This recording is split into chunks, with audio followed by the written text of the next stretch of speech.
I was about 13 years old the day I heard it. Not a bang, not a whisper, but the unmistakable sound of someone walking above us. A slow, deliberate walk and shuffle. And the moment the TV volume went down, there was absolutely no denying it. And that was only the beginning. So this is a personal one. This isn't a legend, it's not something I read in a book or heard secondhand. It's one of the experiences that planted the seed for why I do what I do today, why I investigate, why I document, and why I try to stay as honest as possible about what is happening, without telling anybody what to believe. I was a teenager, around 13. I was meant to be at high school that day, and I wasn't. I'd skived off with a mate. He was a year older than me, and we ended up at his pal's house. His parents were out at work, and to a teenager, that felt like freedom.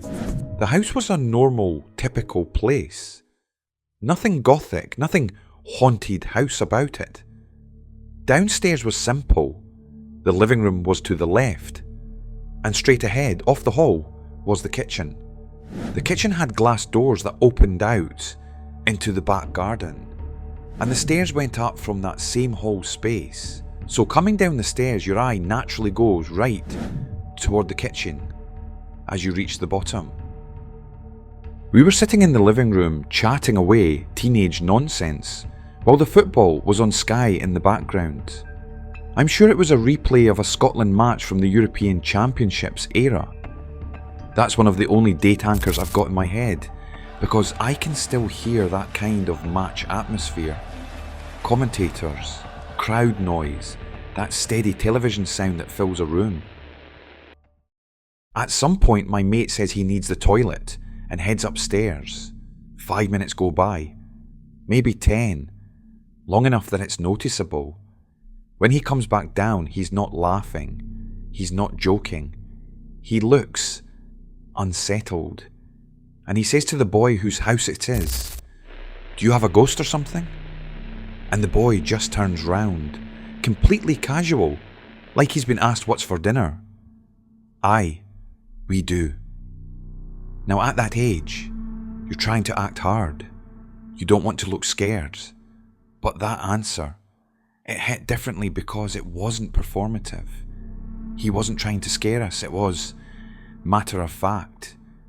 We start asking questions. What happens? When does it happen? What do you hear? And this is the detail that's burned into my mind. He reaches for the remote, and he turns the TV volume down, and as soon as the room goes quieter, we hear it. A sound from upstairs, not pipes, not creaks, not house settling, a very steady walk and shuffle, like an older man moving across a floor. Step, shuffle, step, shuffle. And the reason it got under my skin is because it wasn't random. It had rhythm. It had intention. And then comes that moment where you do the thing you probably shouldn't do. We decide we're going upstairs. There are 3 of us at this point. And we start climbing the stairs together, listening, trying to figure out if there's any explanation. Because that's what your brain does. It looks for the normal.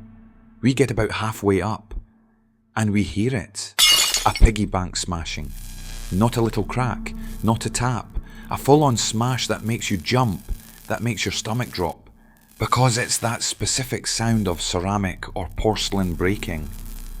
We ran.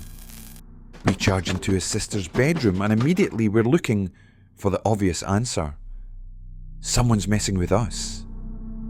I'm checking under the bed. I'm checking cupboards. I'm looking for a mate hiding, a trickster, anyone, because that would have been the relief, wouldn't it? Someone laughing in the corner, admitting it was all a wind-up. But there was nobody. And the piggy bank was smashed. Properly smashed. Broken pieces, the aftermath right there in front of us. The key thing is this: all three of us heard it, we all reacted, we all ran in, and we all stood looking at the same result. And in that moment, something changed. Because now, it wasn't just a sound, it was an action. After that, we head back down the stairs, and as we come toward the bottom, we can hear something else. Dogs, big Alsatians, German Shepherd type dogs, out in the back garden, barking like mad. Not playful barking, not postman at the door. This was alarm barking, aggressive, urgent, like they were trying to get through to something. And remember what I said about the layout? Coming down the stairs, you look to the right and you see straight into the kitchen. So we reach the bottom, we glance right, and the kitchen cupboard doors are open. Maybe drawers as well, I can't swear to that bit. But the cupboards were definitely open. Multiple doors hanging open like the kitchen had been disturbed.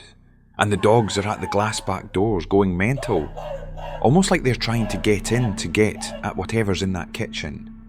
That image, cupboards open, dogs losing it. At the door, the air in the house feeling wrong. That was my limit. If you've had something like this happen, something that still doesn't sit right, tell me in the comments. I do read them, and you'd be surprised how often the same patterns show up in completely different places. And if you want more true experiences, investigations and case style breakdowns, make sure you're subscribed. I'll see you on the next one.